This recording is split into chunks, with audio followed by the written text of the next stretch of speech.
Hello and welcome. With so much happening across the African continent, it is important that we keep you updated with news and happenings. Good morning, Africa. My name is Olisa Chukwumah, and this is Breakfast Central on News Central. Je m'appelle Oluchi, Enobong, and we're broadcasting live from our studios in Lagos, Nigeria. Thank you for tuning in. Let's start off with our headlines for today, Thursday, November 11, 2021. We'll start in Nigeria, where court postpones KANU'S case to January 2022 after his lawyer staged a walkout. And we'll be taking you to South Africa, where that country is set to extradite Mozambican ex-minister to the United States. Also, top opposition politicians arrested in Senegal. We'll tell you all about it right here. Plus, an update on the IKOYI building, where drama unleashes as relatives fight over recovered bodies.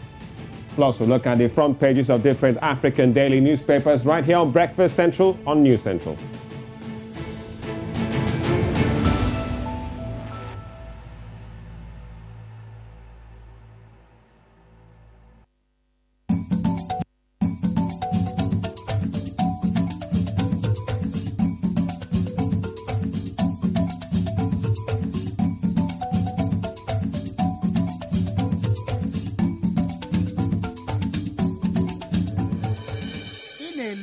News Central TV.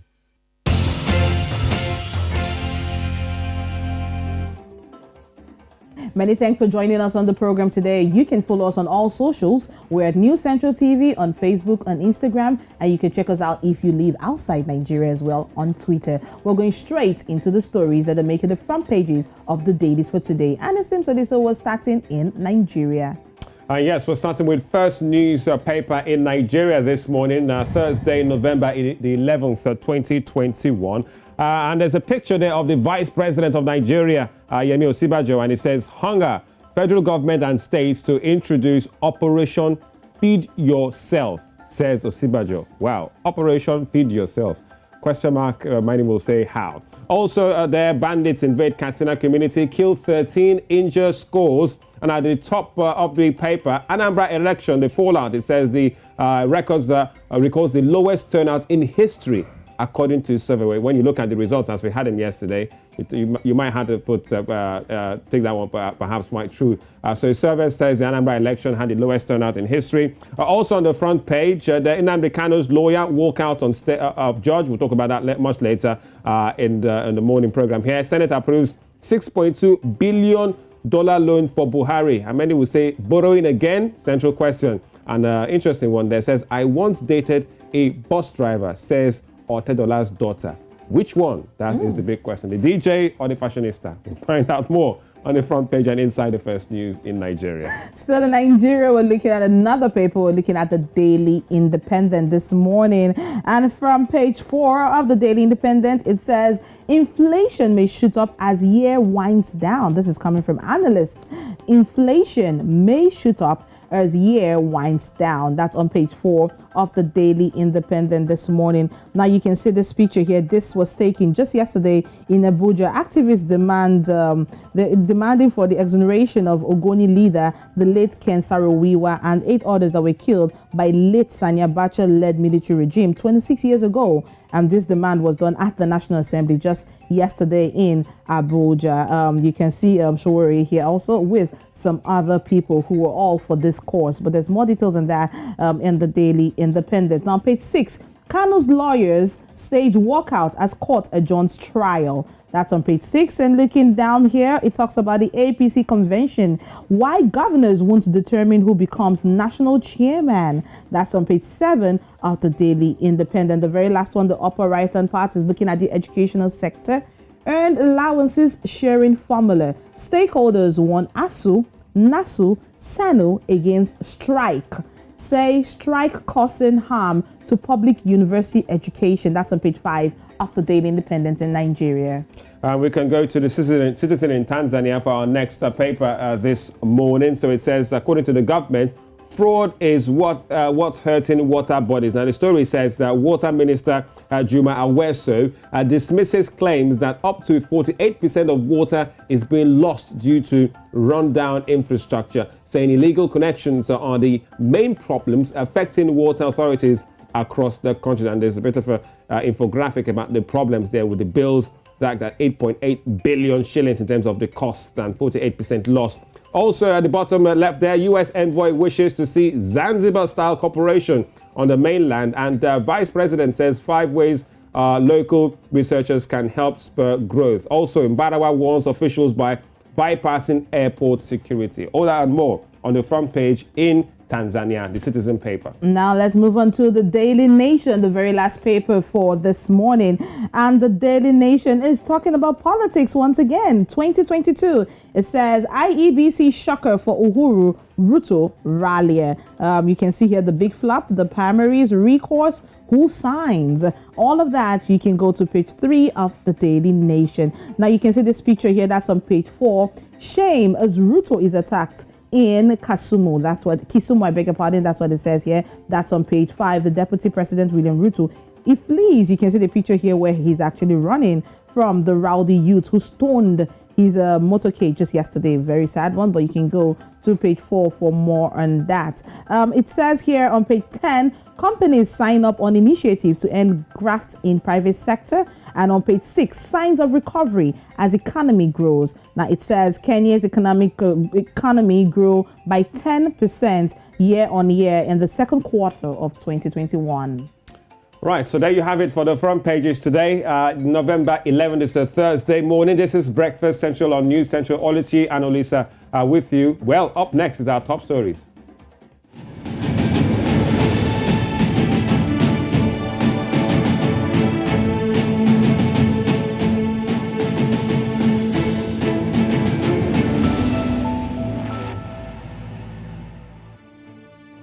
Well, many thanks for watching, and we're starting in South Africa, where a court has ruled that former Mozambican Finance Minister Manuel Chang should be extradited to the United States, where he is wanted for alleged criminal offenses in relation to a massive corruption scandal. Now, the ruling court reserves a decision by South Africa's Justice Minister Ronald Lamola in August to transfer Chang to his home country. Now, while civil society groups had opposed transferring Chang to Mozambique, fearing that he would not face prosecution, a High Court Judge Margaret Victor said the court could not find the decision to be rational.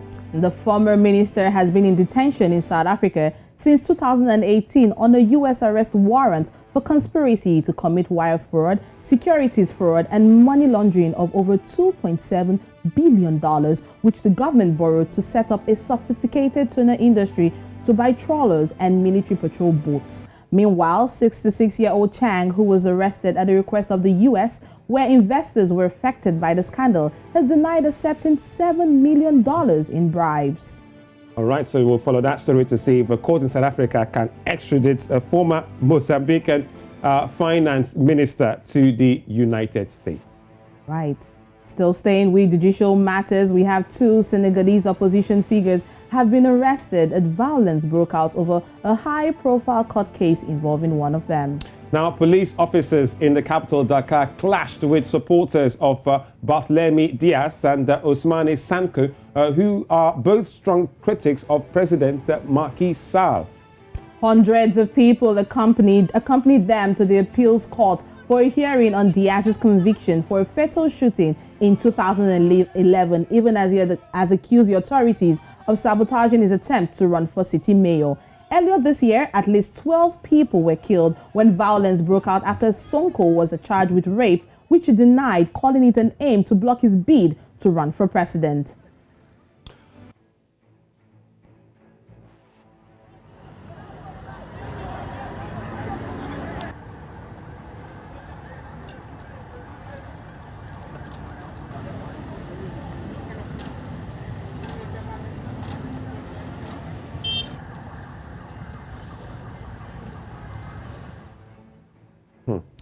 Well, since there are the clashes as the oppositions there in Senegal. But let's take you now to quite a strange story this time in Nigeria. The legal team of detained leader of indigenous people of Biafra, IPOB, that's NNAMDI, yesterday. Now, they staged a walkout as the Federal High Court sitting in Abuja commenced its proceedings on the 7-count treasonable felony charge the federal government preferred against him, Nnamdi Kanu. Now, let's take a listen to what his team of lawyers had to say concerning what happened yesterday in the court.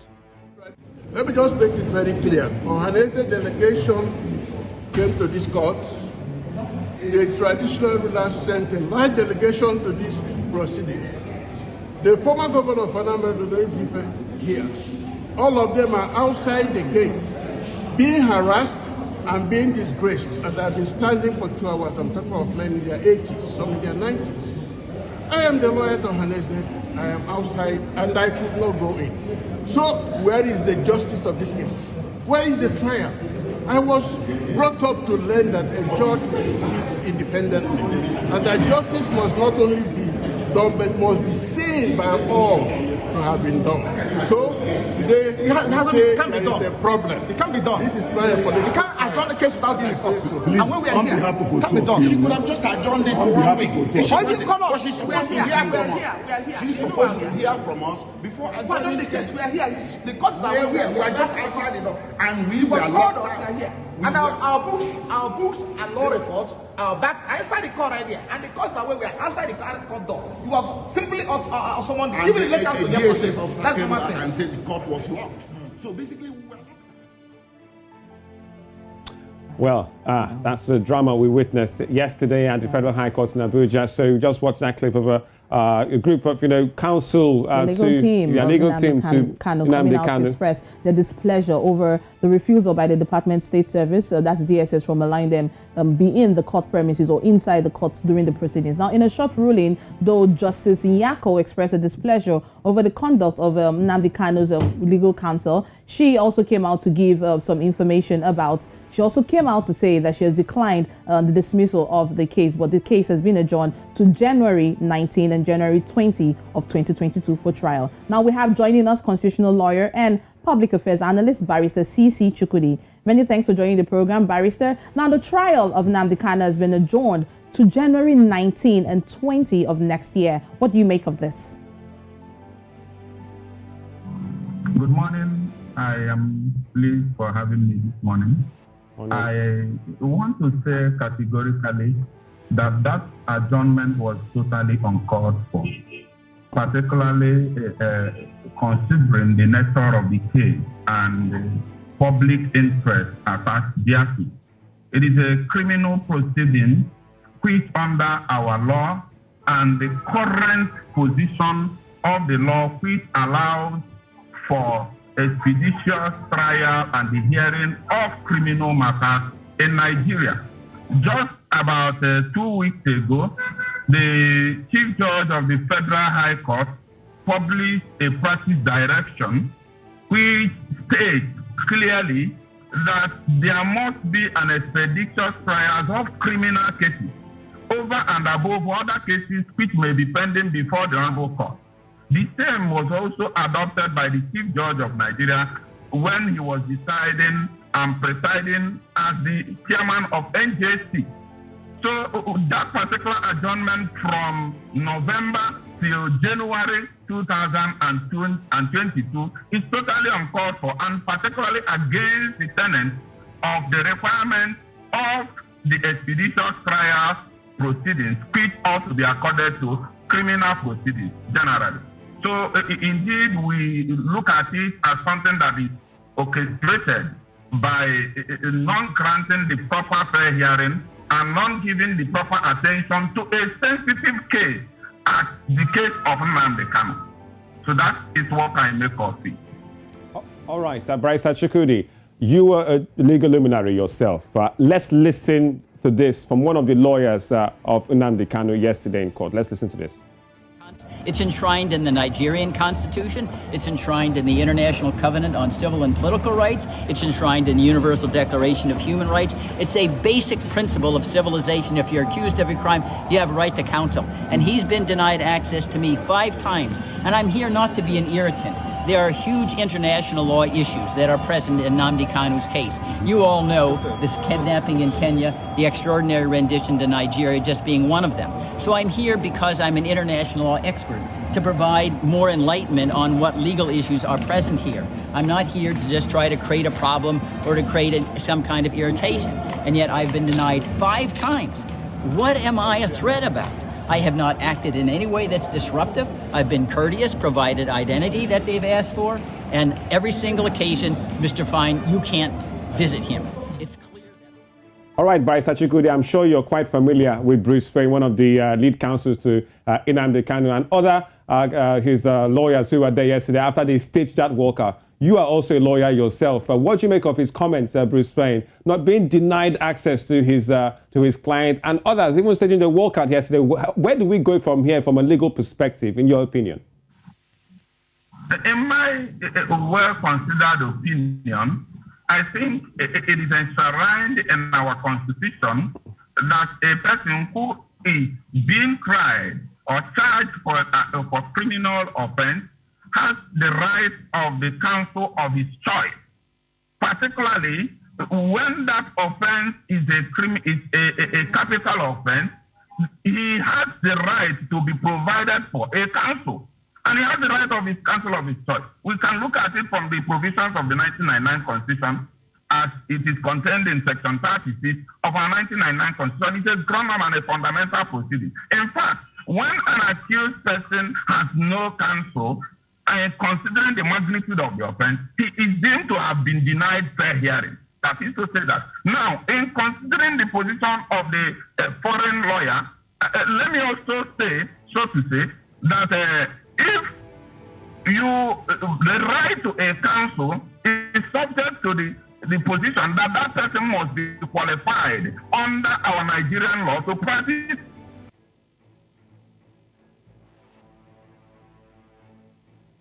All right, Barrister Chukwudi, I think we're having a little technical situation there. But Olisa, I mean, just before the lead team came back. Okay, Barrister Chukwudi, are you still there? All right, so now Barrister Chukwudi, his lead counsel, IFEANYI EJIOFOR, who was initially inside the courtroom. He was initially inside the courtroom, also joined in the walkout just before the judge came in. Why would the lead counsel, IFEANYI EJIOFOR, join in walking out when he was allowed into the courtroom initially? That is where I am a little bit skeptical as to what informs his opinion in taking that decision. Yes, as a lead counsel, what he would have done is to complain to the Honorable Court that some of the counsels who had appeared with him are being denied entry into the courtroom. Yes, he ought not to have gone out. He should have been there and complained directly to the Honorable Court. And the court has it as a duty to grant his request, because when a person is engaged, he is also engaged with the lawyers who are working with him. The counsel to the prosecutor may have a counsel, a subordinate one. The SAN may have a counsel, may have subordinate counsel. And that is the right of the defendant who is standing trial. Now, for staging a walkout is where I blame him. I am saying this as a lawyer. He ought not to have left the courtroom knowing that the liberty, the trial, and the sanctity of that particular court is in issue.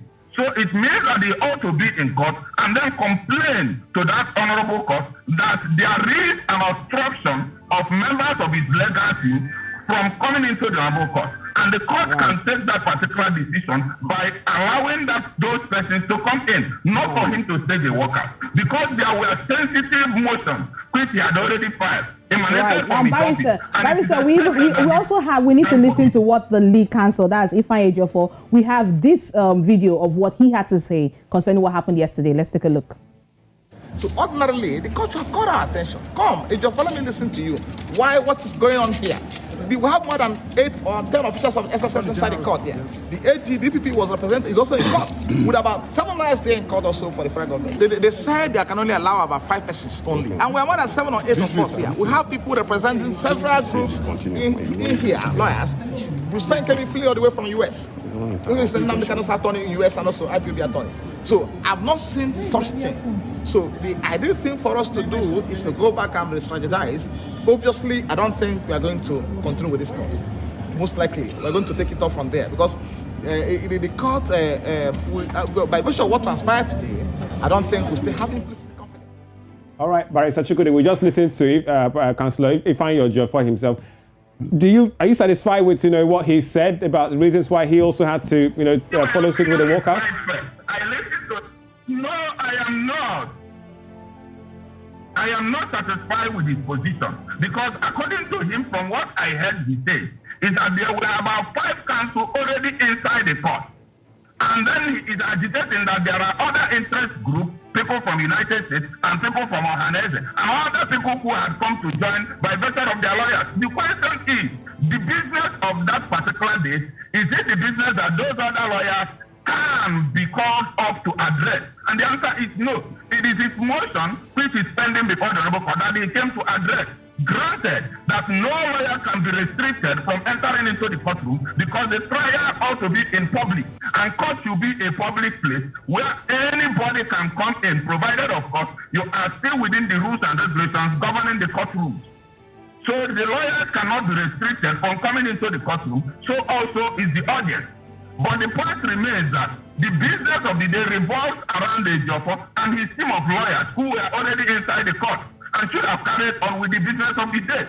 If you balance the idea of working out and balance the idea of what was to happen yesterday, you see that the one that weighs higher is the business of the day, which concerns its motion challenging the jurisdiction of the Honorable Court.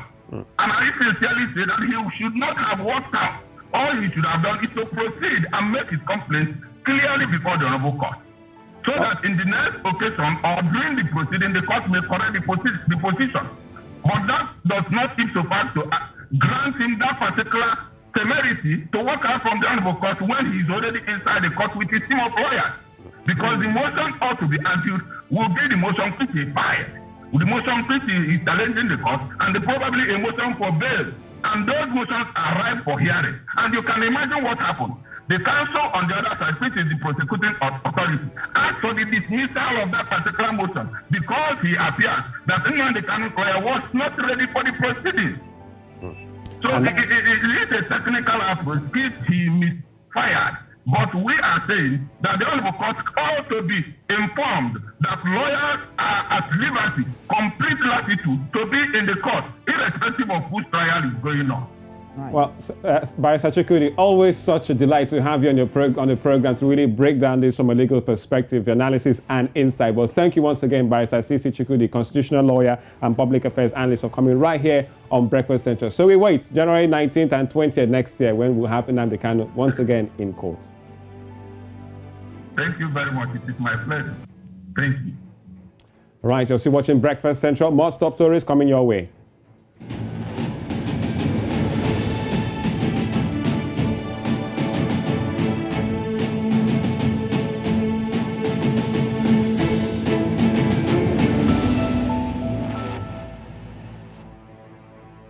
And let's give you an update on the IKOYI building, where there was mild drama just yesterday as two families of the victims of the 21-story building that collapsed on Gerald Road, IKOYI in Lagos State, engaged in verbal war over the identity of one of the victims of the incident at Infectious Diseases Hospital, IDH, in Yaba.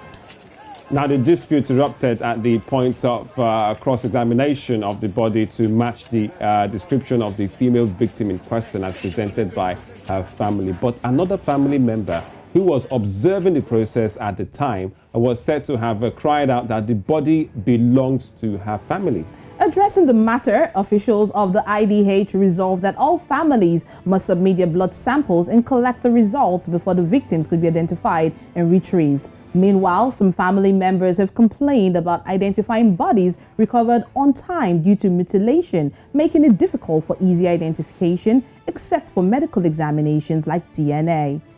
And perhaps, Oluchi, this was the kind of drama many of us anticipated that might ensue should the excavation, unfortunately, of bodies from the rubble, which is sad incident, continues. I think almost throughout last week when it happened on Monday, after Friday, we were still excavating bodies, the people were still there, victims were being still put out of the rubble, and now they're talking about body mutilation, about some of the victims who came out. So it's an ugly incident. It is. Now, let's not forget, also last week and even this week, families of the victims have complained about the slow method with which the rescue team is going about trying to bring out the people from the rubble. And they've also come out to say that they are actually unhappy, or they're totally dissatisfied with the situation of things. Now, the death toll has gone up to 45. But Olisa and the production team that are watching, this is not the first incident. Now, in America, earlier this year, June 24 of this year, now there was a massive 12-story condo tower that was called Surfside that collapsed outside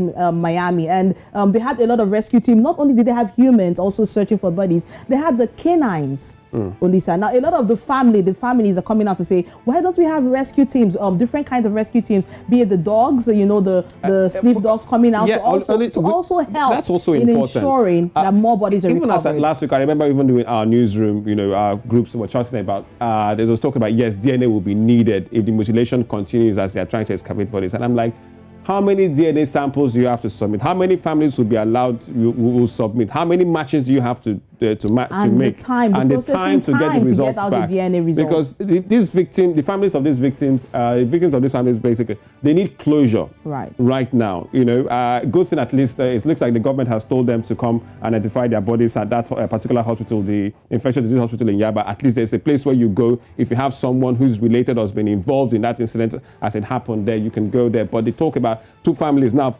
almost having a brawl over a body. Then imagine when other families come, to claim they're dead. It's quite a sad scenario as we saw it from that collapse building in IKOYI. So the fallout continues regarding that incident last week in Lagos, Nigeria. All right, we're still on Breakfast Central. Let's quickly bring you a recap of some of the stories we brought to you so far on the program. Well, court adjourns NNAMDI KANU'S case to next year, January, after his lawyers stage a walkout. And BARTHELEMY and OUSMANE SONKO have been arrested in Senegal. We also looked at the story about the former minister to be extradited to the United States, the former Mozambican finance minister, Manuel Chang. Still on the program, coming up next. So, on Breakfast Central, coming up next, we'll have a trend across Africa with trend waves. You don't want to miss that one today. And looking at the African football team set for World Cup qualifiers. Big action in Group G. And we'll be bringing you programs you can watch later today on News Central.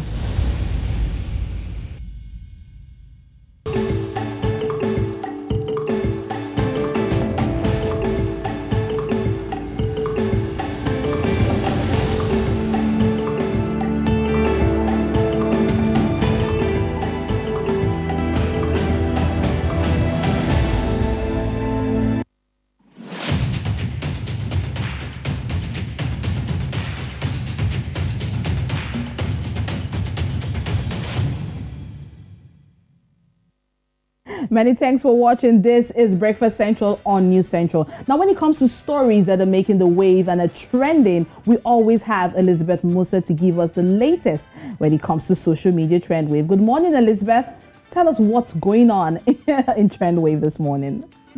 Good morning, Oluchi. Morning, Olisa. Morning, Liz. To quickly start with what is trending this morning, quite an interesting video is making the rounds on social media, and it's a video of Ugonna Justin, who is a Nigerian entertainer, where, he was making mention of how our parents really tried during their time and how things are different now. So he made this in a video which you're about to see now on your screen, where he said, people. So let's take a look at this video first of all.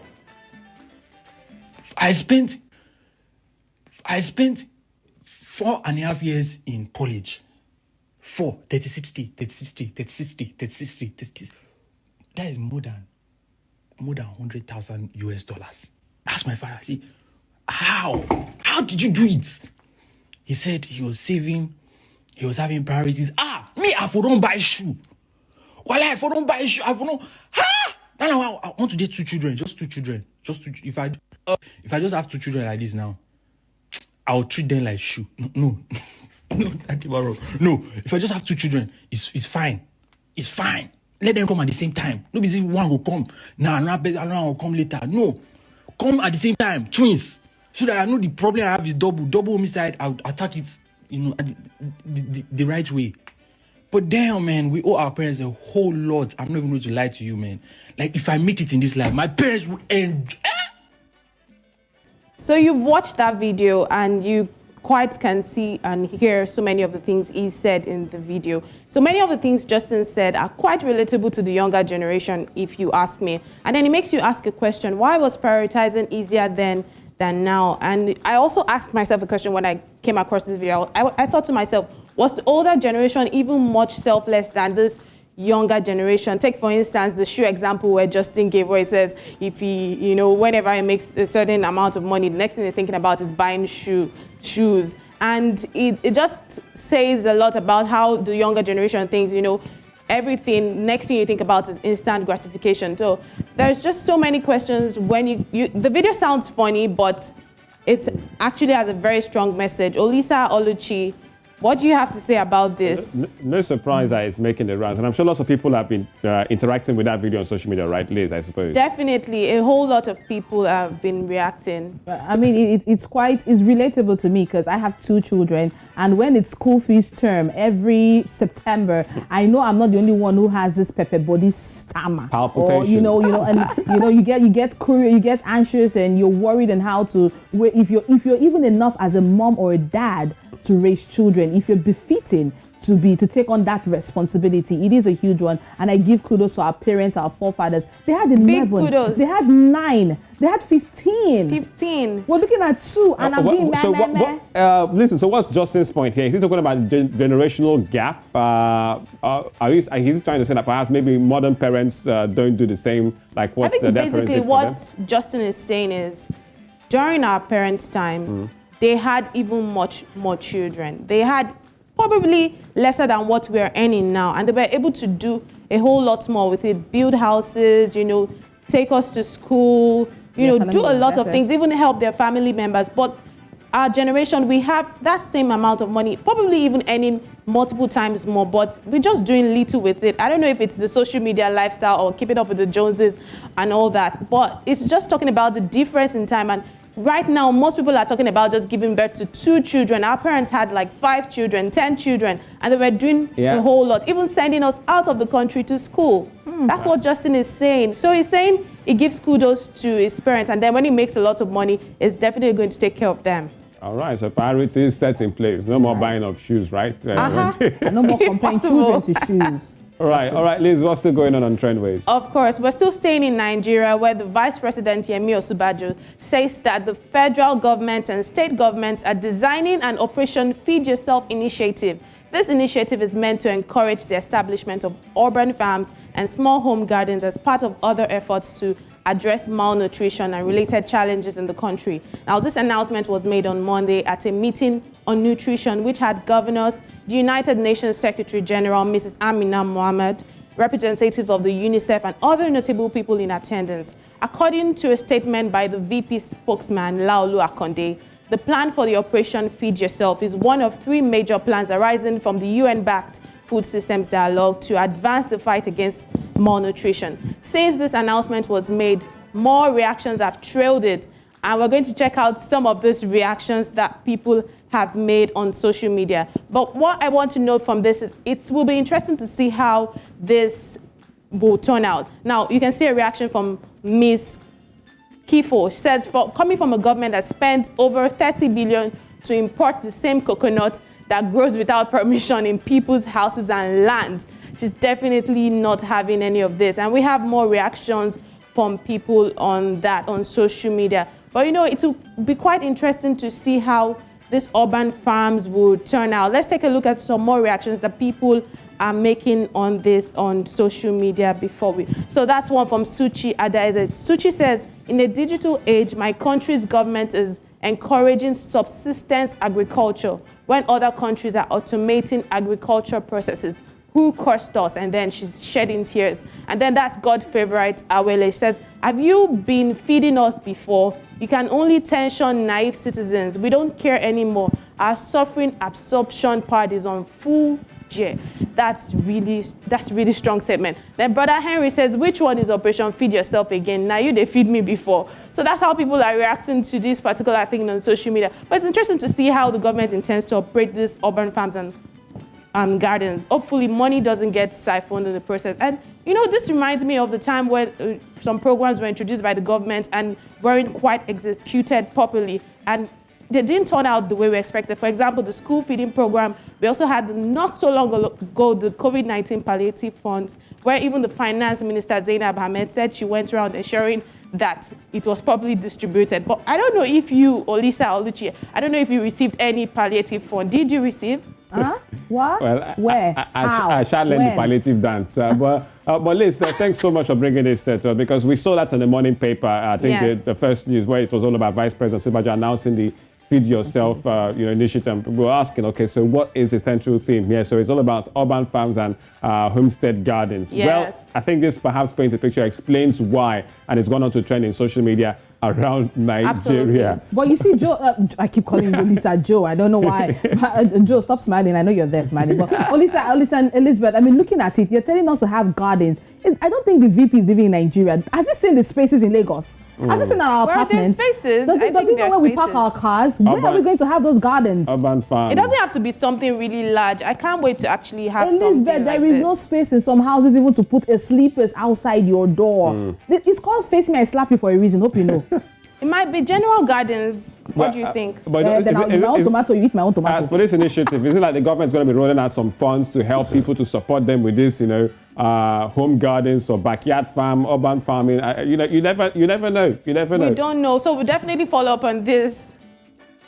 All right. Thank you so much, Liz, for bringing us when it comes to the latest in Trend Wave. I have something to show you. Yes, and that means our viewers, and it is very refreshing to watch right here. Now, who would you think that an African superstar will have his song rendered in this way? Now, watch this, and what was that? And tell us if you know the song when we return.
All right, and I hope we still have Liz there, but Oluchi, obviously, I think that the rendition of that tune rings a bell, right? It does. It always does. I mean, I was all shades of smiles, Olisa, as I was listening and I was seeing the movement and the performance. It's official. I know I've said it times without number, but we've gone global. Yeah. So that's a university college out there in the United States of America. They always have this band before they play big games. Miles College out there in the US, and that is their band called the Human Jukebox, performing before a game WIZKID'S songs with Essence.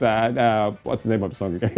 Essence, yes. And the lady, Thames. So that is an American school, before a game, having this big tune, one of the big tunes right now across the world. Liz, clearly, this is good plus perhaps for WIZKID'S FC, which I belong to. I belong to WIZKID'S FC. I was absolutely amazed and, excited when I came across that video as well. And it's very good to see how Afrobeat is really taking a center stage when it comes to on the international stage. It's very beautiful choreography, very beautiful harmony. I just like how they did the whole arrangement. It's very great, amazing. Now, Elizabeth, talking about, Nigerian songs and Nigerian artists going global. Overseas, I know one time when I traveled, I went for a wedding that the couples were not of Nigerian origin and they were singing Nigerian songs. In fact, the DJ was giving it back-to-back Nigerian hits. There are some clubs, there are some places you go to outside Nigeria, outside Africa, where if they haven't started playing one or two African songs or Nigerian songs, then it hasn't even started bubbling in those places. When I go there, I feel so proud to be African. Yeah, things have really changed now. Like we even had during the Met Gala, we had them playing CK by Love Wantinti by CK at the Met Gala. Things are definitely a whole lot different now, especially for Nigerian music on the African continent. So it's beautiful to see. All right, so interesting one that there's a college out there in the United States, they are banned using that song from WIZKID and Thames, the Essence, to play with the trumpet. They call it the song of the summer, by the way. Oh, really? Ooh, yes. Nice. Miles College in Alabama, they performed all of that, and that's a beautiful, beautiful one. I'm sure perhaps there will be lots of videos, and people will be checking. Perhaps maybe another school has done maybe a rendition of course. Burna Boy and all that. And I remember watching Drumline when I watched that video, it reminds me of Drumline, it kind of back in the Yes, day, you know, how these school bands drum before big games like NFL and even basketball. All right, Liz, thanks for chipping in that one. I think I'll be listening to that tune after the show. Yeah, the song of the summer. Song of the summer, WIZKID and Thames. Thank you Thanks, Liz. so much. All right, you're still watching Breakfast Central on News Central. Still to come on the program. It'll be all about sports. African teams set for World Cup qualifiers. We'll tell you all about Group G, where Ghana and South Africa have to slug it out to qualify for the next round.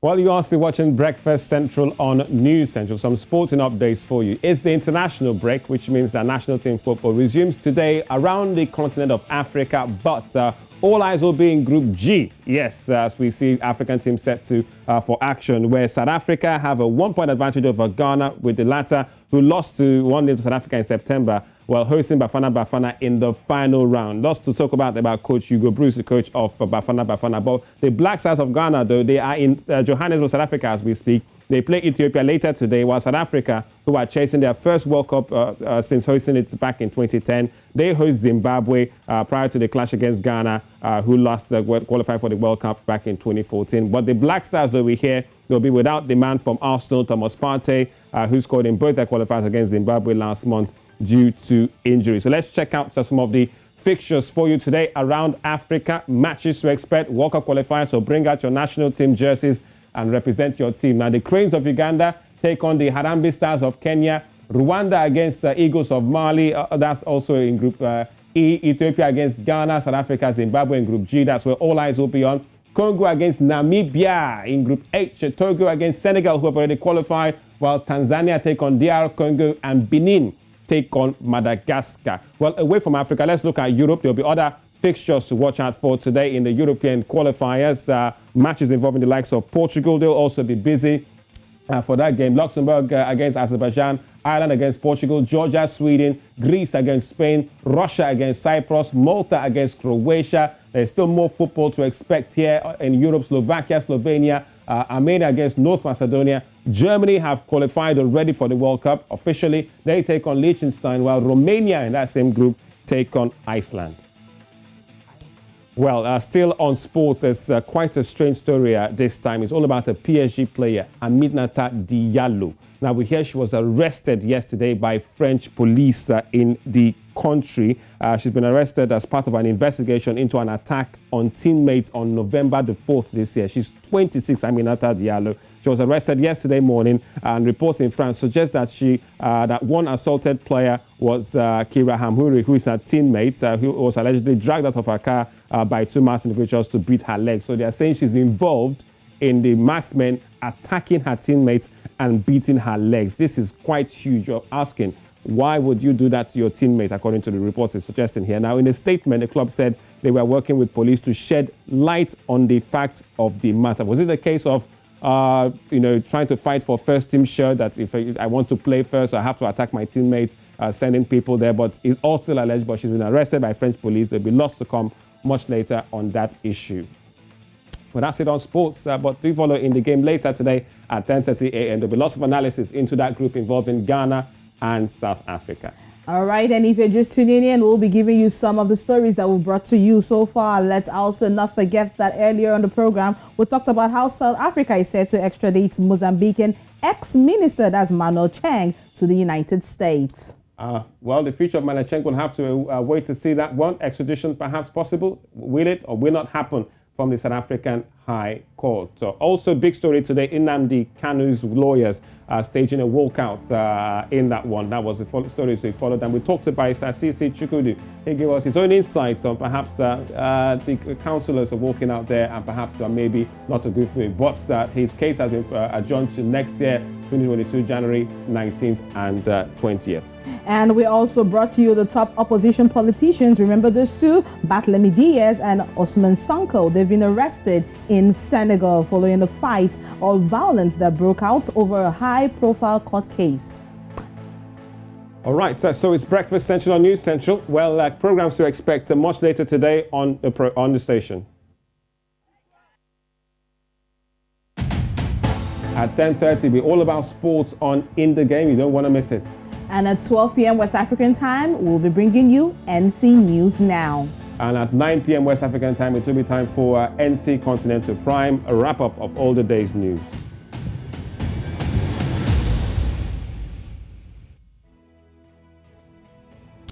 So that is our package here today. Lots to chew on, lots to follow, but many thanks for watching. Don't forget to follow us on all our social media platforms and head to our website, newscentral.africa, for more. Watch us live on all the platforms. You can catch us also on YouTube. It is the 11th day in the 11th month of the year 2021. We'll be here again tomorrow, the 12th day of November. On behalf of Olisa, Oluchi production, technical crew, we'll say do have yourself a lovely day. See you tomorrow. Stay with us right here